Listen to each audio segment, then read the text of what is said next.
Fala galera, estamos de volta para a nossa terceira etapa da aula e nesse momento nós vamos fazer um apanhado geral sobre o que a gente já viu a respeito da formulação do parecer e depois disso nós vamos tratar sobre aqueles temas que eu mencionei que eu acho que tem uma grande probabilidade de caírem na prova pela sua importância e por terem sido temas que contaram com grande participação da AGU na formação do precedente. São temas de jurisprudência, são julgados proferidos pelo STJ e pelo Supremo que eu acho interessante que vocês conheçam porque eventualmente podem ser cobrados, tá? Então, essa nossa revisão a respeito da formulação do parecer, ela leva em consideração a prova do concurso de advogado da União para 2009. Eu não vou perder tempo fazendo a leitura da prova porque eu acho desnecessário. Vocês têm um arquivo, quem não tiver pode me mandar um e-mail, então vocês fazem a leitura e depois vocês acessam esse arquivo, onde vocês terão mais ou menos o formato do parecer que vocês devem fazer, certo? Então tá aqui, parecer número, conforme a gente já viu, isso tudo a gente já viu, eu estou só exemplificando. Parecer número, processo número, interessado. Aí nesse caso, como a questão mencionava quem era o interessado, eu coloquei IBAMA, Secretaria de Meio Ambiente, FUNAI, que eram algumas entidades que estavam envolvidas no caso. Assunto: possibilidade jurídica de execução de obra pública em área de reserva indígena. Ponto. Assunto muito simples, de forma rápida e objetiva. Tá? Com relação à ementa, isso aqui é um exemplo de ementa baseado num dos modelos que eu trouxe, em que nós fazemos vários parágrafos e em cada um dos parágrafos uma brevíssima conclusão a respeito do que é tratado em cada um daqueles tópicos abertos na fundamentação. Vocês podem também utilizar aquele outro modelo que coloca a palavra-chave, por exemplo, colocaria tudo em letra maiúscula, usina hidrelétrica, competência, IBAMA, competência, ponto, IBAMA, ponto, necessidade, elaboração, EIA, /rima. Vocês podem utilizar também esse formato e aí não há necessidade de fazer as paragrafações, porque vocês vão usar muita linha com isso. Então, eu sugiro que ou façam na forma de parágrafos ou façam nessa forma de letras maiúsculas com palavra-chave, porque qualquer uma delas atende bem às necessidades, não há necessidade de fazer as duas coisas, certo? Então, visto isso, parecer, processo, interessado, assunto e ementa, passamos para a parte do vocativo. Como eu falei para vocês, quando a questão não indicar o vocativo, vocês não devem se manifestar. No nosso caso, não houve indicação de vocativo, portanto, não há necessidade de mencionar nada. Não escreva vocativo 2 pontos nem nada, simplesmente deixe em branco. Passando aqui para o relatório, aqui eu só vou mencionar, vocês fazem um relatório e dizem, por exemplo, trata-se de processo em que se discute a possibilidade de construção de hidrelétrica em área de proteção ambiental, tá? Então aí vocês vão seguir, vão trazer outras informações a respeito do caso e no final vocês vão colocar o relatório. É o relatório. Pode ser também eis o relatório, eis o breve relatório, tanto faz. Qualquer um desses termos são suficientes para encerrar a parte do relatório e passar para a fundamentação. Na fundamentação eu trouxe aqui, ó, como eu disse na parte inicial da aula, para cada indagação feita na prova, eu abro um tópico na fundamentação. Então eu tenho 7 tópicos, onde em cada um deles eu vou desenvolver a fundamentação jurídica suficiente para justificar a minha conclusão. Então, da impossibilidade de realização da obra dentro de APA, da necessidade de elaboração do EIA-RIMA, competência para autorização, inexistência de direito à indenização. Então, são vários tópicos colocados naquela mesma ideia, facilitar o entendimento do examinador e evitar que vocês esqueçam de abordar qualquer um desses itens, tá? Porque isso vai estar reproduzido no espelho. Ponto. Feita a fundamentação, passamos para a conclusão. A conclusão diz, ante o exposto, tem um S a mais, ante o exposto opino pela impossibilidade de realização da obra, etc. e tal. Da mesma forma que eu falei no início, uma brevíssima conclusão sobre cada indagação, fazendo relação direta com aqueles tópicos que foram abertos na fundamentação, certo? Então, se nós temos 7 tópicos, nós teremos 7 conclusões, certo? Cada uma se relacionando com o tópico.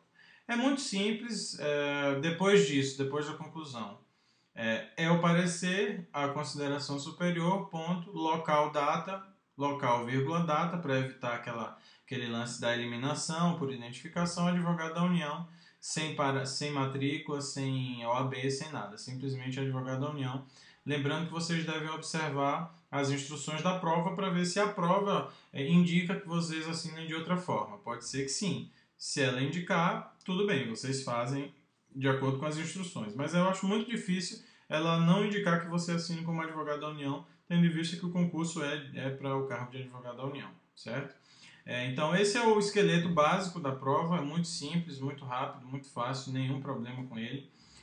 Eu vou colocar esse arquivo à disposição também para quem quiser. E visto isso, em relação às questões formais, eu acho que era isso mesmo que eu queria passar. Como eu disse, apenas questões formais foram abordadas nessa fase. Então, a partir de agora, eu vou tratar, conforme eu prometi, tratar sobre alguns temas que eu considero importantes que vocês tenham conhecimento. E aí eu recomendo que vocês, após a leitura, após essa breve aula, façam uma leitura mais criteriosa dos acórdãos que foram tratados nesses temas, para que vocês tenham mais fundamentos para elaborar a resposta de vocês. Essas questões elas podem surgir tanto no âmbito do parecer, gente, como no âmbito de uma prova, de uma questão subjetiva, etc. Tá? Eventualmente pode até aparecer numa peça. Então, basicamente, essas questões podem acontecer e eu acho que vocês devem estar atentos a elas. Bom, com relação ao direito de greve, a gente tem, nesse primeiro semestre, a AGU viveu um momento conturbado, o Serviço Público Federal viveu um momento conturbado, em virtude de uma série de greves que foram deflagradas no âmbito da administração, e a AGU teve uma atuação muito forte em relação a essas greves, formou jurisprudência desde 2010, tem formado jurisprudência no STJ em relação a isso, então eu vou trazer aqui algumas informações a respeito desse tema. Tá? E o primeiro ponto que eu gostaria de trazer é a competência judicial para deliberar sobre greves no âmbito nacional, isso nacional ou regional, a depender do caso. Isso pode vir numa peça, eventual pedido de ingresso com ação judicial para declarar ilegalidade de um movimento grevista ou outro, isso pode acontecer, seria uma petição inicial, então vocês precisam saber a quem endereçar. E pode vir também num parecer, perguntando, fazendo uma consulta, estamos identificando a situação de greve e nós gostaríamos de saber, de acordo com o âmbito de repercussão da greve, qual seria o órgão judicial competente. Então o STJ disse: a primeira sessão, no julgamento realizado nos autos da PET tal, que será competência do STJ quando a lide envolver movimento paredista, de âmbito nacional, que atinja mais de uma região da Justiça Federal ou que compreenda mais de uma unidade da Federação. Tá? Então, essas três hipóteses são hipóteses em que há competência da Justiça, do Superior Tribunal de Justiça, para deliberar sobre a legalidade ou ilegalidade da greve, necessidade de corte de ponto, compensação, etc. Essa é a regra, foi firmada nessa PET 7933, que eu recomendo a leitura, e esse acordo eu trouxe da reclamação 4315 de relatoria do ministro Castro Meire. Isso tudo eu vou disponibilizar também esse arquivo, mas vocês podem ir lá no site do STJ e vocês mesmos podem identificar e fazer uma leitura mais atenta, certo? O segundo ponto, possibilidade de corte de ponto dos servidores grevistas. Existia uma crença que só poderia haver corte de ponto de servidores quando a greve fosse declarada ilegal. Essa jurisprudência mudou e o STJ chegou à conclusão, junto com o Supremo Tribunal Federal, em processos diferentes, obviamente, mas chegaram à conclusão que de acordo com a atuação da AGU, os advogados da União alegaram que o Supremo Federal entende que o exercício do direito de greve acarreta suspensão do contrato de trabalho, conforme a lei de greve número tal.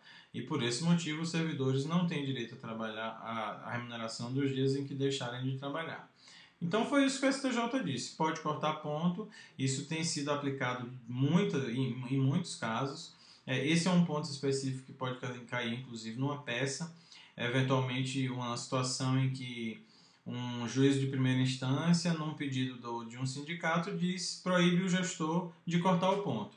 Aí o pedido pode ser feito a vocês para que entrem com ação judicial e questionem essa decisão que cobra ponto. Aí vocês vão avaliar qual é a ação judicial que é mais importante. A AGU tem entrado muito com suspensão de segurança nesses casos, mas aí vocês têm que atentar para o fato, para ver se a questão não pede um recurso, porque se eventualmente a questão pedir um recurso, pode ser um agravo do instrumento, certo? Então, tem que ter cuidado com isso. Mas o fato é que há a possibilidade de corte de ponto e o fundamento é analogia à lei de greve número 7783, que traz essa possibilidade, certo?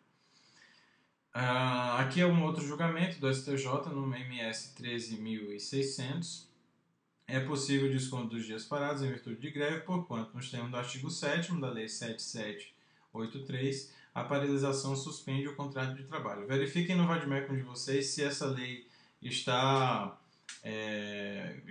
consta lá, porque vocês eventualmente podem precisar dela para fazer alguma analogia da mesma forma que o Supremo fez lá quando julgou aquele mandado de injunção e decidiu que o servidor tem direito à greve, certo?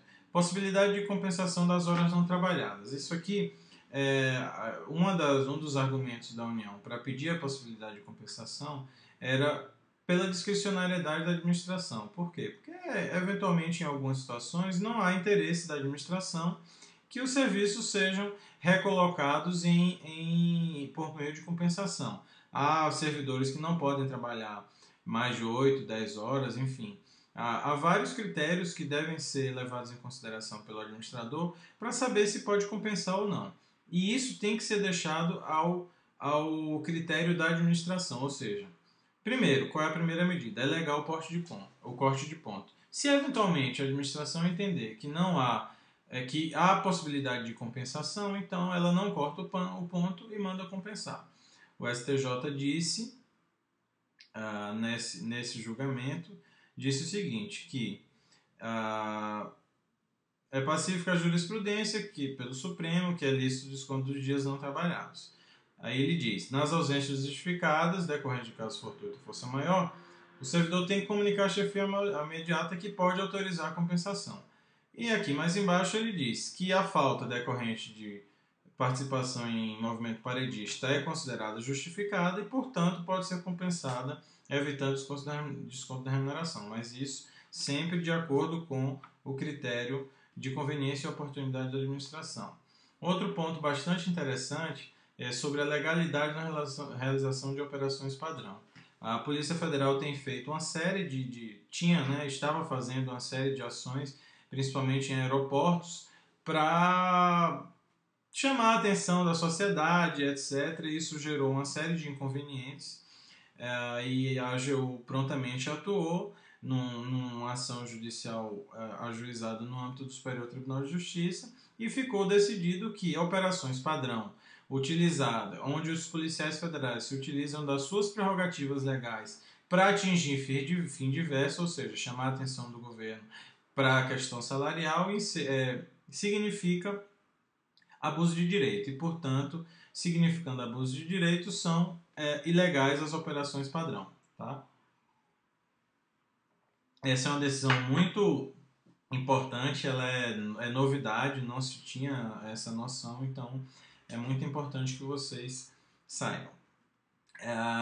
Aqui o próximo ponto, necessidade de manutenção de efetivo mínimo para garantir a efetiva prestação de serviço. Isso aqui funciona tanto para a iniciativa privada como para o serviço público. Em algumas situações, esses percentuais podem aumentar ou diminuir. Então, para a declaração da legalidade da greve, é sempre necessário que se mantenha um efetivo mínimo. Tá? E o último ponto que eu trouxe, esse eu não imagino que venha a ser cobrado, mas é bom que vocês tenham um conhecimento de que foi editado esse decreto, o decreto 7.777 de 2012, que estabeleceu a competência dos ministros para, em sede de convênios com os estados ou municípios, substituírem os servidores por servidores estaduais ou municipais a fim de não prejudicar o serviço. Tá? Esse decreto está sub júdice, o Poder Judiciário ou o Supremo vai decidir ainda a respeito dele, então até o dia da prova vocês fiquem atentos à jurisprudência do STJ do Supremo, perdão, para verificar se isso vai efetivamente ser suspenso, declarado inconstitucional e etc. Bom, nossos 15 minutos dessa aula chegaram ao fim, em seguida nós continuamos.